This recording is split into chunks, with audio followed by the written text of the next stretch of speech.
Hello everyone. இன்றைக்கி நம்ம என்ன டாபிக் பார்க்க போகிறோம்னா, தவ திருக்குன்றர் அங்கடி அடிகளார் அவங்கள பற்றி தான் பார்க்க போகிறோம். இவங்கள பற்றி ஸ்கூல் புக்கில் ரெண்டு லெசன்ஸ் இருக்குது. அது ரெண்டையும் பார்த்துட்டு அதுக்கப்புறம் எக்ஸ்ட்ரா கண்டென்ட்ஸ் அவரை பற்றி பேசிக்காக தெரிஞ்சுப்போம். ஸ்கூல் புக்ஸில் இருக்கிறத எப்போவுமே நம்ம தெளிவாக படிச்சிடணும். அதுக்கப்புறமேட்டு எக்ஸ்ட்ரா கண்டென்ட்டாக படித்து வச்சுக்கலாம். சரிங்களா?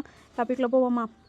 அறநெறியில் நம்ம வந்து பொருள் ஈட்டி அதை தாமும் யூஸ் பண்ணிக்கிட்டு மற்றவங்களுக்கும் அது கொடுக்கணும் அப்படிங்கிறதான் இவருடைய கான்செப்ட். அதை தான் இவங்க சொல்லியிருப்பாங்க. இந்த மானுட பிறவி தற்செயலாகவோ விபத்தின் காரணமாகவோ அமைந்தது அன்று. இது ஒரு அரிய வாய்ப்பு, ஒரு தடவை மட்டுமே வழங்க பெறும் வாய்ப்பு. இதெல்லாம் நமக்கு கண்டிப்பாக நம்ம இது மோட்டிவேஷன் லைனாகவே எடுத்துக்கலாம். ஏன்னா நம்ம லைஃப் ஒரே ஒரு முறை தான்.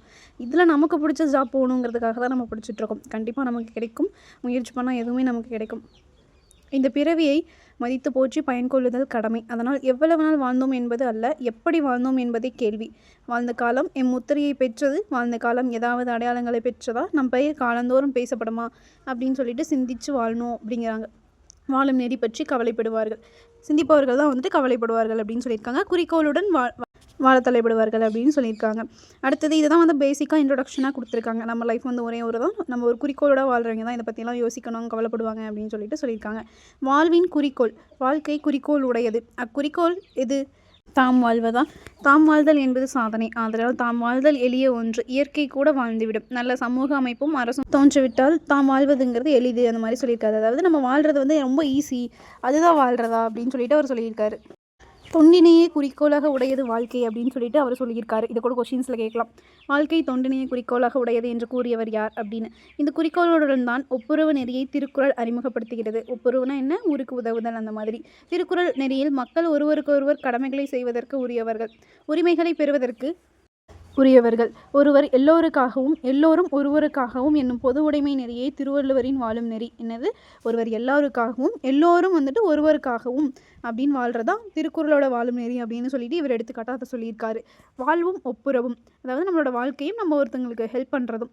ஒருவர் செய்யும் செயலானது அது தரும் பயனை விட செய்பவரின் மனப்பாங்கு, உணர்வு ஆகியவற்றின் அடிப்படையிலேயே மதிப்பிடப்படுகிறது.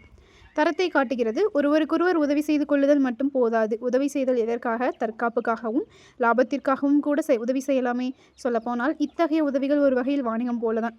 இந்த மாதிரியெல்லாம் உதவி செய்யாமல் மனசார கொடுக்கணும், ஒருத்தங்களுக்கு கொடுக்கணும்னு நினச்சிட்டா மனசார கொடுக்கணும், உரிமையோடு கொடுக்கணும் அப்படின்னு சொல்லியிருக்காங்க. அடுத்தது ஒப்புரவின் இயல்பு அப்படிங்கிறது வந்துட்டு, ஒப்புரவில் பெறுபவர் வந்துட்டு, அதாவது நம்ம கொடுத்த இன்னொருத்தங்க வாங்குறவங்க வந்துட்டு அந்நியர் இல்லை, உறவினர், கடமையும் உரிமையும் உடையவர் அப்படின்னு சொல்லியிருக்காங்க. நம்ம வந்துட்டு கொடுக்குறவங்க வந்துட்டு புறவலர், வாங்குறவங்க இரவலர், அந்த கான்செப்ட் இல்லாமல் அது வந்து கடமையாகவும் உரிமையாகவும் எடுத்துக்கணும், அப்படி இருக்கணும் அப்படிங்கிறதான் வந்துட்டு ஒப்புரவினோட இயல்பாக இவர் சொல்லியிருக்காரு. அடுத்தது பொருளீட்டலும் ஒப்புரவும். இதில் என்ன சொல்லியிருக்காங்க அப்படின்னா, தான் மட்டும் உண்ணக்கூடாது, மற்றவங்க பசியில் இருக்கும்போது நாம் மட்டும் உண்ணலாமா அப்படிங்கிறத சொல்லியிருக்காங்க. அதே மாதிரி வாழ்வு வந்து அறநிலை பாதுகாவல் வலுவாக அமைய வேண்டும் அப்படின்னு சொல்லியிருக்காங்க. இதை யார் சொல்லியிருக்காங்கன்னா அப்பரடிகள் சொல்லியிருக்காரு. அதை வந்துட்டு அண்ணல் காந்தியடிகள் வழிமொழிந்தார் அப்படின்னு சொல்லியிருக்காங்க. அதே மாதிரி பாவேந்தர் பாரதிதாசன் இங்கே ஒரு லைன் சொல்லியிருக்காரு. உலகம் உண்ண உன் உடுத்த உடுப்பாய் என்றார். செல்வத்து பயன் வந்து ஒப்புரவு வாழ்க்கை அப்படின்னு இங்கே லைன் கொடுத்துருக்காங்க. இங்கே பாரதிதாசனோட வரிகளையும் நம்ம தெரிஞ்சுக்கலாம். உலகம் உண்ண உன் உடுத்த உடுப்பாய் அப்படிங்கிறது. அடுத்தது பொருளீட்டல் வந்து தான் மட்டும் வாழ்றதுக்கு அன்று, அது வந்து ஒரு சமூக வாழ்க்கை தான், மற்றவங்களுக்கு வழங்கி மகிழ்வித்து வாழணும் அப்படின்னு சொல்லியிருக்காரு. இறப்பாருக்கு இல்லென்று ஏவது கரத்தல் அறிவியல் அன்று, அறமும் அன்று, செய்வது செய்து பொருள் ஈட்டி இறப்பார் துன்பத்தை மாற்றுவதே சமூகத்தின் பொதுநிலை அப்படின்னு சொல்லியிருக்காங்க. ஒரு பொருளை சேர்க்கறது மட்டும் நமக்கு முக்கியம் இல்லை, கேட்குறவங்களுக்கும் கரெக்டாக கொடுத்து மறுபடியும் இது பண்ணணுங்கிறதா சொல்லியிருக்காங்க. பொருள் ஈட்டல், சேர்த்தல், பாதுகாத்தல் மனித வாழ்க்கையில் நடைபெறும் ஒரு பணி இல்லை, ஒரு போராட்டம். பொருள் தேடுவது ஒரு பெரிய காரியம், அதை விட பெரிய காரியம் அதை முறையாக அனுபவித்து கொடுத்து மகிழ்வது தான் ஆகும். அடுத்தது என்ன சொல்லியிருக்காங்கன்னா, வறுமையை பிணி என்றும் செல்வத்தை மருந்து என்றும் கூறுவது தமிழர் மரபு. இது வறுமைனா அது வந்து பிணியும், அதுக்கப்புறம் செல்வம்னா மருந்தும் அப்படின்னும் சொல்லியிருக்காங்க. மரபு, தமிழரோட மரபு, முன்காலத்திலேயே அதை சொல்லியிருக்காங்க. பொருள் தேடல் வாழ்க்கையின் லட்சியம் அன்று, பொருள் வாழ்க்கையின் கருவியை. நல்ல அறிவும் பண்பும் உடையவர்களுக்கு பணம் பணியல். ஆனால் இவை இல்லாதவர்களை மோசமான எசமான். வாழ்க்கையை உணர்ந்து கொள்ள செல்வம் மட்டுமின்றி வறுமையும் கூட துணை செய்யும். ஆமாம், நம்ம வந்துட்டு கஷ்டப்படும் போது தான் நம்ம வந்துட்டு எவ்வளோ இது பண்ணணும், நம்ம என்னோட பொருள் சேர்த்துருக்கணும் அப்படின்னு சொல்லிட்டு ஃபீல் பண்ணுவோம். அதுதான் இதில் செல்வத்தை தனியாக அனுபவிக்கக்கூடாது, அது வந்து இலத்தலுக்கு சமம் அப்படின்னு சொல்லியிருக்காங்க. செல்வத்து பயனே ஈதல் துய்ப்போம் எனினே தப்புன பலவே அப்படின்னு புறநானூறு லைன் ஒன்று கொடுத்துருக்காங்க. இதெல்லாம் தெரிஞ்சு வச்சுப்போம். அடுத்தது ஒப்புரவோட பயன். ஒப்புரவோட பயனுக்கு எது சொல்லியிருக்காங்கன்னா ஊருணி சொல்லியிருக்காங்க. ஊருணினா நம்ம ஊரில் இருக்க நடுவில் இருக்க குளம் வந்து எல்லாருமே யூஸ் பண்ணிக்கலாம் அப்படிங்கிற மாதிரியும் சொல்லியிருக்காங்க. அதே மாதிரி மருந்து மரமாக இருந்துச்சுன்னா அதுவும் நம்ம எல்லாருமே யூஸ் பண்ணிக்கலாம், அது எல்லாருக்குமே யூஸ் ஆகும், அந்த மாதிரி இருக்கணும் ஒப்புரவோட பயன் அப்படின்னு சொல்லியிருக்காங்க. அடுத்தது ஒப்புரவும் கடமையும். ஊருணியை அகழ்ந்தவன் மனிதன், அந்த ஊருணியில் தண்ணீரை கொணர்ந்து தேக்கியது யார்? மனிதர் தான். அதாவது நம்ம என்ன பண்ணணும்னாலும் அது மனிதர் பண்ணணும், ஒப்புரவோட ஒரு மைண்டோட பண்ணணும் அப்படிங்கிறதான் சொல்லியிருக்காங்க. அதுக்காகவே இன்னும் 2 எடுத்துக்காட்டும் சொல்லியிருக்காங்க. அதாவது ஊரில் வந்துட்டு ஒரு ஊருணி இருந்துச்சு அப்படின்னா அது எந்த மாதிரி பயன்படும் அப்படிங்கிறதையும், நட்பண்பு உடையவரிடம் செல்வம் சேர்ந்துச்சுன்னா அது ஊருக்கு மரத்தில் இருக்கிற பழம் மாதிரி அது யார் வேணால் பறிச்சுக்கலாம். அந்த மாதிரி நல்ல விஷயங்கள்லாம் இங்கே சொல்லியிருக்காங்க. ஸோ ஒப்புரவு வரணும் அப்படின்னா ஒரு கூட்டொழைப்பு இருக்கணும் அப்படிங்கிறத இவர் சொல்லியிருக்காரு. சரிங்களா? ஒப்புரவுனா என்ன, ஒப்புரவோட வாழ்க்கை, ஒப்புரவு நெறி இது எல்லாமே நம்ம பார்த்துட்டோம். இதை வந்துட்டு நிறைவாக என்ன சொல்லியிருப்பாங்கன்னா, இன்றைக்கே நம்ம வாழ தொடங்கணும், நாளைன்னு சொல்லிட்டு இன்றைக்கி இழக்கக்கூடாது அப்படின்னு சொல்லியிருக்காங்க. ஓகே, இந்த லெசனை பற்றி நம்ம பார்த்துக்கிட்டோம். ஜஸ்ட் அது பேசிக்காக தெரிஞ்சு வச்சுக்கிட்டா ஓகே தான். அதில் இருக்க 2, 3 பாயிண்ட் படிச்சோம்ல, உலக உன் உடுத்த உடு அந்த பாரதிதாசனோட வரிகள், அதுக்கப்புறமேட்டு புறநானூறு வரிகள், இது எல்லாமே நம்ம ஞாபகம் வச்சுக்கணும். அடுத்தது தவத்திரு குன்றங்குடி அடிகளார் அவர்களுடைய கான்செப்டை நம்ம பார்ப்போமா? ஆசிரியர் குறிப்பு: மக்கள் பணியை இறைப்பணியாக எண்ணி தம் வாழ்நாள் முழுவதும் தொண்டு செய்தவர் தவத்திரு குன்றங்குடி அடிகளார். இதை கூட கொஸ்டினாக கேட்கலாம். மக்கள் பணியை இறைப்பணியாக கொண்டு தம் வாழ்நாள் முழுவதும் பணி செய்தவர் யார்? தவத்திரு குன்றங்குடி அடிகளார். குன்றங்குடி திருமணத்தின் தலைவராக விளங்கிய இவர் தமது பேச்சாலும் எழுத்தாலும் இறைத்தொண்டும் சமூக தொண்டும் இலக்கிய தொண்டும் ஆற்றியவர். சரிங்களா? குன்றங்குடி திருமணத்தோட தலைவர் யார்? குன்றங்குடி அடிகளார். தவத்திரு குன்றங்குடி அடிகளார். இவர் தான் வந்துட்டு குன்றங்குடி திருமணத்தோட தலைவர். இவர் வந்துட்டு தன்னோட பேச்சாலும் எழுத்தாலையுமே வந்துட்டு இறைத்தொண்டும் சமூக தொண்டும் இலக்கிய தொண்டும் ஆற்றியிருக்காரு. இவருடைய இயற்பெயர், பெற்றோர், இது எல்லாமே நான் அடுத்த டீட்டெயில்ஸில் கொடுத்துருக்கேன். ஃபஸ்ட்டு ஸ்கூல் புக்கில் இருக்கிறத பார்த்துருவோம். திருக்குறள் நெறியை பரப்புவதை தம் வாழ்நாள் கடமையாக கொண்டவர். சரிங்களா? இது ரொம்ப இம்பார்ட்டன்ட். அடுத்தது நாயன்மார் அடிச்சுவட்டியல், குறட்செல்வம், ஆலயங்கள், சமுதாய மையங்கள் உள்ளிட்ட பல நூல்களை எழுதியிருக்காரு. அதே மாதிரி அருளோசை, அறிக அறிவியல் என்னும் இதழ்களையும் நடத்தியுள்ளார். ஒப்புரவு நெறி என்னும் தலைப்பில் அடிகளார் கூறியுள்ள கருத்துக்களை இந்த படத்தில் நம்ம பார்த்தாச்சு. அடுத்த படத்தில் என்ன கொடுத்துருக்காங்கன்னு பார்ப்போமா? அதுக்கு முன்னாடி இந்த கொஸ்டின் ஆன்சர்ஸையும் பார்த்துட்டு போயிடுவோம். செல்வத்து பயன் டேஸ் வாழ்வு, ஒப்புரவு வாழ்வு. செல்வத்தோட பயனை ஈதல் தான் அப்படின்னு சொல்லியிருப்பாங்க. வறுமையை பிணி என்றும் செல்வத்தை மருந்து என்றும் கூறுவர். உலகம் உண்ண உடுத்த உடுப்பா என்று கூறியவர் பாரதிதாசன். அடுத்தது எளிது. இது வந்து எதிர்ச்சொற்களை பொறுத்துக்க. எளிது அப்படின்னா என்ன? அது இது. ஈதல்னா கொடுக்கறதுக்கு ஆப்போசிட்னா ஏற்றல். ஓகேங்களா? அடுத்தது இரவலர் புரவலர். அடுத்தது இவரை பற்றின கண்டென்ட் வந்து ஓல்டு புக்கில் இருக்குது. குன்றங்குடி அடிகளாரை பற்றின சமயங்களின் பொது நீதி அப்படிங்கிற தலைப்பு 11th ஓல்டு புக்கில் இருக்குது. இதில் சமயங்களோட பொது நீதி எப்படி இருந்துச்சு அப்படிங்கிற மாதிரி சொல்லியிருப்பாங்க. அடுத்தது அன்பை பற்றியும் இதை பற்றியும் தான் சொல்லியிருப்பாங்க. இது வந்து கொஞ்சம் பெரிய லெசனாக இருக்குது. நம்ம வீடியோவை பார்த்தா இது கண்டிப்பாக ரொம்ப பெருசாக இருக்கும். இதோட கான்செப்ட் மட்டும் பார்த்துட்டு இம்பார்ட்டன்ட் லைன்ஸ் மட்டும் பார்த்துக்கோங்க, அது போதும். இந்த பிடிஎஃப்பை வந்துட்டு நான் கொடுக்குறேன், படிச்சுக்கோங்க. ஏன்னா இதில் பாருங்கள் லைன்ஸ்லாம் கொடுத்துருக்காங்க. ஆல்ரெடி நம்ம கொஷின்ஸ் கேட்டிருக்கிறதுல எல்லாத்துலேயுமே ஓல்டு கொஷின் கேட்டிருக்காங்க. ஸோ எல்லாமே படித்து வச்சுக்கிறது பெட்டர். நான் பிடிஎஃபாக கொடுத்துட்றேன், ஒரு தடவை ரீட் பண்ணி பார்த்துக்கோங்க. அண்ட் ஸ்கூல் புக்கில் இருக்க கண்டென்ட் எப்போவுமே இம்பார்ட்டன்ட். இதுவும் சமயங்களின் பொது நீதி அப்படின்னு சொல்லிட்டு 11th அட்வான்ஸ் தமிழில் கொடுத்துருப்பாங்க. அதாவது அந்த லெசனில் தான் நம்ம பார்த்த ஓல்டு புக் லெசனில் ஒரு சின்ன பார்ட்டை தான் கட் பண்ணி இங்கே கொடுத்துருக்காங்க. இதில் என்ன சொல்லியிருப்பாங்க அப்படின்னா, நிலத்தின் கடினத்தன்மையை இலக்கி நெகிழ செய்து பயன்பட பொருளாக விளைவுக்கு தகுதியாக்குவது வந்துட்டு உழவு. இந்த மாதிரி வேறு வேறு காய்கள் வந்துட்டு வேறு வேறு சுவையாக இருந்தாலும் அதை ஒன்றா சேர்த்தி சமைச்சு அதை ஒரு சமையலாக மாற்றுறாங்க. அந்த மாதிரி வாழ்க்கையும் பக்குவப்படுத்துவதற்கு சமயம் அப்படிங்கிற பேர். மனித வாழ்க்கையை சமைத்து பக்குவப்படுத்துவதே சமயத்தின் நோக்கம் அப்படின்னு சொல்லிட்டு குன்றங்குடி அடிகளார் சொல்லியிருக்கார். இது ஒரு தடவை பார்த்துக்கலாம், என்ன கேட்கலாம். அடுத்தது எக்ஸ்ட்ரா கண்டென்ட் என்னென்ன அப்படின்னு பார்த்துருவோமா?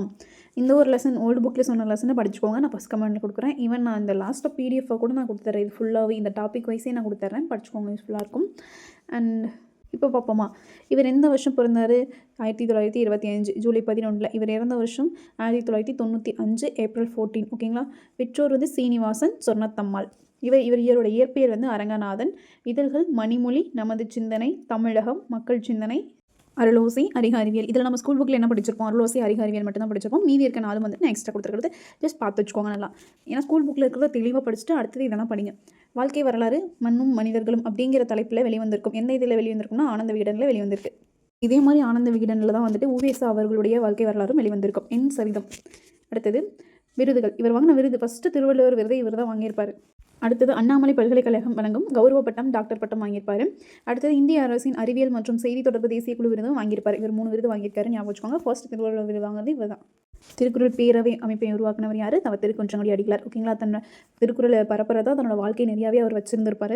இவருடைய நூல்கள் தான் இது வந்து எக்ஸ்ட்ரா அவுட் சோர்ஸ்லேருந்து எடுத்த நூல்கள் தான்.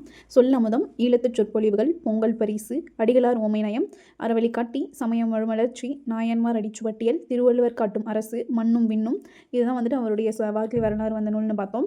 இதுவே மண்ணிலே விண் அப்படின்னு வந்துச்சுன்னா அது வந்து தேவநேய பாவாணர் எழுத நூல். இது மண்ணும் விண்ணும். சரிங்களா? இது கரெக்டாக டிஃப்ரென்ஸ் பார்த்து தெரிஞ்சு வச்சுக்கணும். அடுத்தது முத்துமொழிகள், திருவள்ளுவர் காட்டும் அரசியல். திருவள்ளுவர் காட்டும் அரசுன்னு ஒன்று படித்தோம். இது திருவள்ளுவர் காட்டும் அரசியல். அடுத்தது புனித நெறி, திருவள்ளுவர், அப்பர் விருந்து, சமய இலக்கியங்கள், பாரதி யுகசந்தி, சிந்தனை செல்வம், மனமுறு மாளிகை, மொழிவழி சிந்தனை, இது எல்லாமே அவர் எழுதின நூல்கள் தான். இது எல்லாமே பார்த்துக்கோங்க. அடுத்தது நம்ம ஸ்கூல் புக்கில் என்னென்ன பார்த்தோம்? நாயன்மார் அடிச்சுவட்டியல், ஆலயங்கள் சமுதாய மையங்கள், குறட்செல்வம். இது 3மே வந்துட்டு நம்ம ஸ்கூல் புக்கில் பார்த்த இது. அடுத்தது ஆலயங்கள் சமுதாய மையங்கள்னு இருக்குது பார்த்தீங்களா, அது வந்து தமிழக அரசோட பரிசு பெற்றிருக்கு. இதுவும் தெரிஞ்சுக்கோங்க. அடுத்தது குஞ்சங்குடி கிராம திட்டம் அப்படின்னு சொல்லிட்டு ஒன்று ஆரம்பிச்சிருப்பார். எந்த ஆண்டுனா 1972. அவர் வந்துட்டு ரஷ்யா போயிருப்பார். அது போயிட்டு வந்த அப்புறமேட்டு அது இங்கே வந்து கிராம திட்டமாக ஒன்று ஆரம்பிச்சிருப்பார். அடுத்தது அருள்நெறி திருக்கூட்டம் அப்படின்னு ஒரு அமைப்பு உருவாக்கியிருப்பாங்க. அதோட ஃபர்ஸ்ட் மாநாடு எங்கே நடந்திருக்கும் அப்படின்னா தேவக்கோட்டையில் நடந்திருக்கும். எந்த தேதியில்னா 1954, 10/7/1954. இது தலைமை தாங்கினவர் வந்துட்டு ராஜாஜி அவர் தான் தலைமை தாங்கியிருப்பார். என்ன கூட்டம்?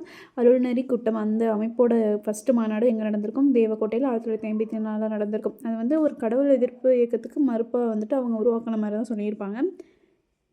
அடுத்தது இவர் வந்து 1944 வந்து கணக்கராக இருந்திருப்பார். 1945 கட்டளை தம்பிபிரானாக மாறியிருப்பார். எங்கன்னா தர்மபுரம் ஆதீனத்தில். அடுத்தது இவர் வந்து வித்வானாக வாங்கியிருப்பார். 1945 to 48 அந்த டைமில் வந்துட்டு வித்வானாக இருந்திருப்பார்.